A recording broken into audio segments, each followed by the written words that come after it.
வணக்கம். பரபரப்பு மீடியா செய்திகளுக்காக நான் நிரோஷன்.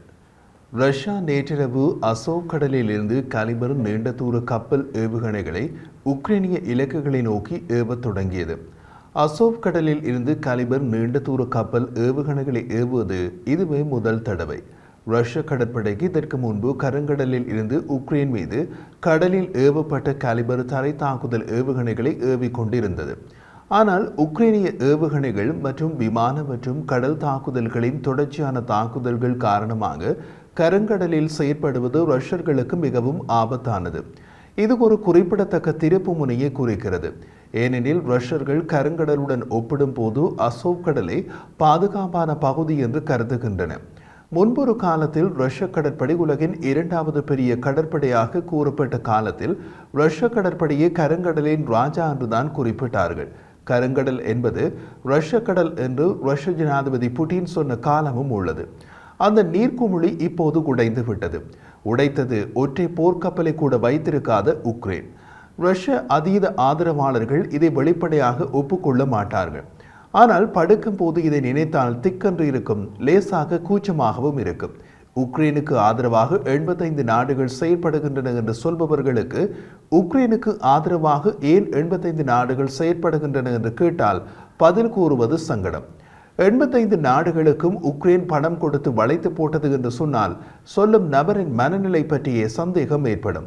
காரணம், அவர்கள் குறிப்பிடும் 85 நாடுகளும் தமது சொந்த பணத்தில் உதவுகின்றன. ஆமாம், இவர்கள் ஏன் உதவுகிறார்கள்? அவர்களிடமும் ஏதாவது காரணம் இருக்கலாமே. ரஷ்யாவிடம் ஆயுதங்களையும் இராணுவ சாதனங்களையும் வாங்கிய நாடுகளே உக்ரைன் போருக்கு முன்பே மேற்கு நாடுகளிடம் அவற்றை வாங்குகின்றனவே. அவர்களிடமும் ஏதாவது காரணம் இருக்கலாமே. நமது நாடு கடைசியாக விமானங்கள், கப்பல்கள் மற்றும் ஆயுதங்கள் ரஷ்யாவிடமிருந்து வாங்கியதா அல்லது மேற்கு நாடுகளிடமிருந்து வாங்கியதா என்று யோசிக்க தொடங்கினால் தீவிர மருத்துவ கோளாறுகள் ஏற்படலாம். உக்ரைனிய கடற்படையின் செய்தி தொடர்பாளர் டிமிட்ரோ பிளெரென்சு கூறிய போது, ரஷ்யர்கள் அசோவ் கடலில் இருந்து உக்ரைனை நோக்கி 4 காலிபர் ஏவுகணைகளை ஏவினார்கள் என்றார்.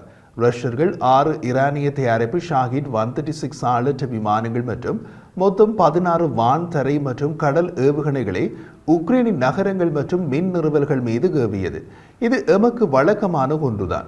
நாமும் ரஷ்யாவுக்குள்ளே இதற்கு இணையாக தாக்குதல்களை நடத்துவோம். போரில் பாதிக்கப்படும் மக்கள் உக்ரைனியர்கள் மட்டுமல்ல, ரஷ்யர்களும் தான் என்றார். 16 ஏவுகணைகளில் 12 உக்ரைனிய வான் பாதுகாப்பு மற்றும் அனைத்து 6 ஆளற்ற விமானங்களாலும் வீழ்த்தப்பட்டதாக உக்ரைனிய விமானப்படை தெரிவித்துள்ளது. அதே எண்ணிக்கையில் உக்ரைனியர்களும் தாக்குதல் நடத்துவார்கள். எப்போதும் பாதிக்கப்பட்டவர்கள் வெகுண்டெழுவார்கள் என்கிறது ரஷ்யாவும் உக்ரைனும் ஒன்றாக சோவியத் யூனியனாக இருந்தபோது நடைமுறைப்படுத்தப்பட்ட கம்யூனிஸ்டிய சித்தாந்தம் மாறவில்லை. இரு நாடுகளும் மாறிவிட்டன. ஜூன் 20ஆம் தேதி ரஷ்ய கடற்படை 9 கப்பல்களை அசோவ் கடலுக்கு நகர்த்தியதாக உக்ரைன் கடற்படை தெரிவித்துள்ளது. ரஷ்ய கடற்படை தனிக்காட்டு ராஜாவாக பலம் வந்த கருங்கடலை தவிர்த்துவிட்டு அசோவ் கடலில் தற்போது 3 ரஷ்ய கப்பல்கள் 20 ஏவுகணைகளுடன் வந்துள்ளன என்று உக்ரைன் கடற்படையின் செய்தி தொடர்பாளர் குறிப்பிட்டார். அந்த கப்பல்களின் பெயர்களை அவர் குறிப்பிடவில்லை. ரஷ்யர்கள் தங்கள் கப்பல்களை நிலைநிறுத்துவதற்கும் தாக்குதல்களை நடத்துவதற்கும் அசோவ் கடலை பயன்படுத்தலாம் என்று முடிவு செய்துள்ள நிலையில் பிளெரென்சுக் ரஷ்யாவுக்கு ஒரு எச்சரிக்கையை வழங்கினார். அசோவ் கடலும் எங்களுக்கு மிக அருகில் உள்ளது என்பதை ரஷ்யர்கள் மறந்துவிட்டதாக தெரிகிறது என்று அவர் கூறினார். உக்ரைன் அங்குள்ள ரஷ்ய துறைமுகங்களை ஏவுகணைகள் மற்றும் ஆளற்ற விமானங்கள் மூலம் தாக்க முடியும் என்றாலும் நகர்ந்து கொண்டிருக்கும் அல்லது நங்கூரத்தில் இருக்கும் கப்பல்களை தாக்குவது மிகவும் கடினமாக இருக்கும். கருங்கடலில் உக்ரைன் பயன்படுத்தி வரும் கடல் ஆளற்ற கப்பல்கள் அசோவ் கடலை அணுகுவதற்கு மிகவும் கடினமாக இருக்கும். அவர்கள் கெர்ச் பாலத்தின் கீழ் கடந்து செல்ல வேண்டும். இது இப்போது அத்தகைய ஊடுருவல்களுக்கு எதிராக மிகவும் பாதுகாக்கப்படுகிறது. அதற்கும் அப்பால் ரஷ்ய கட்டுப்பாட்டு பகுதி கணிசமான இடையக மண்டலத்தால் நீரால் சூழ்ந்துள்ளது மற்றும் ஒட்டுமொத்தமாக மிகவும் தற்காப்பு வான் பாதுகாப்பு பிராந்தியத்தின் மீது உள்ளது. ஆனாலும் உக்ரைனின் தாக்குதல்களுக்கு வேறு வழிகளும் உள்ளன. இந்த கப்பல்கள் இயங்கக்கூடிய கெர்ச் பகுதி உக்ரைனின் முன்வரிசையிலிருந்து கிட்டத்தட்ட 270 கிலோமீட்டர் தொலைவில் உள்ளது.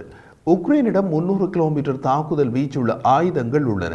உக்ரைன் அமெரிக்க ஆயுதங்களை ரஷ்யாவுக்குள் கூட அனுமதிக்கும் பைடன் நிர்வாகத்தின் முடிவு கார்கிவ் மாகாணத்தின் எல்லைக்கு அப்பால் நீண்டுள்ளது என்று அமெரிக்க தேசிய பாதுகாப்பு ஆலோசகர் ஜேக் சுலைவன் தெரிவித்தார். உக்ரைன் M142 ஹைமாஸ் போன்ற தரையிலிருந்து இயக்கப்படும் ஆயுதங்களை பயன்படுத்த முடியும். அவற்றின் ATACMS குறுகிய தூர பாலிஸ்டிக் ஏவுகணைகளை பயன்படுத்துவதிலிருந்து உக்ரைன் தடுக்கப்படவில்லை. மற்றொரு பக்கத்தில் ரஷ்ய ஆக்கிரமிப்புக்கு எதிரான நாடுகளின் உக்ரைன் ஆயுத உதவிகள் தொடர்கின்றன. நெதர்லாண்ட்ஸும் மற்றொரு நாடும் உக்ரைனுக்கு பேட்ரியோட் அமைப்பை வழங்கப் போகின்றன என்று நெதர்லாந்து செய்தி நிறுவனமான தி டைம்ஸ் தெரிவித்துள்ளது. உக்ரைன் மற்றும் தாய்வானை தவிர வேறு எந்த நாட்டிற்கும் பேட்ரியோட் மற்றும் நசாம்ஸ் விற்பனையை தற்காலிகமாக தாமதப்படுத்துவதாக அமெரிக்க அறிவிப்பு தொடர்ந்து வருகிறது. ரொமேனியா உக்ரைனுக்கு பேட்ரியோட் பேட்டரியை வழங்குவதாக அறிவித்த ஒரு நாளுக்கு பின் இந்த அறிவிப்பு வருகிறது. இந்த அறிவிப்புக்கு உக்ரைன் ஜனாதிபதி செலன்ஸ்கி அமெரிக்காவுக்கு நன்றி தெரிவித்துள்ளார். ரஷ்யாவின் ஆக்கிரமிப்பு போரை ஆரம்ப நாட்களில் ஆதரித்த பல ரஷ்ய ஊடகங்கள் இப்போது எதிர்மறையான கருத்துக்களை பார்க்க முடிகிறது. ரஷ்யாவுக்கு வெளியே உள்ள பெரும்பாலான ரஷ்ய ஆக்கிரமிப்பு ஆதரவு ஊடகங்கள் இப்போதெல்லாம் உக்ரைன் போரை பற்றி மாதம் ஒரு காணொளி வெளியிடுவதே அபூர்வமாகி போய்விட்டது. அவர்களுக்கும் வெற்றி வெற்றி என்று 3வது காலாண்டில் கூவுவது கூச்சமாக இருக்கும் அல்லவா? ரஷ்யாவில் அதிகாரத்துவம் காரணமாக அல்லது நிதி பற்றாக்குறை காரணமாக பல நம்பிக்கைக்குரிய இராணுவ திட்டங்கள் முடங்கியுள்ளன என்று ஒரு ரஷ்ய டெலிகிராம் சேனல் விளக்குகிறது. மற்றொரு ரஷ்ய டெலிகிராம் சேனல் ரஷ்யா உக்ரைனின் வழியை பின்பற்றி அதன் சொந்த ஆளற்ற விமானம் மற்றும் ஆளற்ற கப்பல் பிரிவை உருவாக்க பரிந்துரைத்துள்ளது. உக்ரைனின் ஆளற்ற அமைப்பு படைகள் எனப்படும் இராணுவத்தின் தனிப்பிரிவு உள்ளது. ஆஹா ஓஹோ என்று புகழப்பட்ட ரஷ்ய பாதுகாப்பு படைகள் உக்ரைன் பாணியை பின்பற்ற வேண்டும் என்று ரஷ்ய ஆக்கிரமிப்பு ஆதரவு சேனல்களை பரிந்துரைப்பதுதான் புட்டினின் உக்ரைன் போர் ஏற்படுத்தியுள்ள விளைவு. உக்ரைனில் புட்டினின் போரை தொடங்கி சில மாதங்களின் பின் ரஷ்யா உக்ரைனில் பொதுமக்களுக்கான மின்சார உள்கட்டமைப்புகளை தாக்கி அளிக்க தொடங்கியது. அப்போது பரபரப்பு மீடியாவில் பின்னூட்டமிட்ட ஒருவர் இப்போது உங்கள் உக்ரைனியர்களிடம் போய் கேளுங்கள், வீட்டில் லைட் எரிகிறதா என்று பின்னூட்டமிட்டிருந்தார். அதற்கு நாம் பதில் கூறவில்லை. கூறினால் அவருக்கு புரியாது என்று விட்டுவிட்டோம். அது நடந்து 1.5 ஆண்டுகளின் பின் இப்போது உக்ரைனியர்கள் நமது மின்சார வாசகருக்கு பதில் கூறியிருக்கிறார்கள்.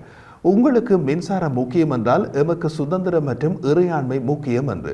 எல்லோரிடமும் இப்படியான அர்ப்பணிப்பை எதிர்பார்க்க முடியாது.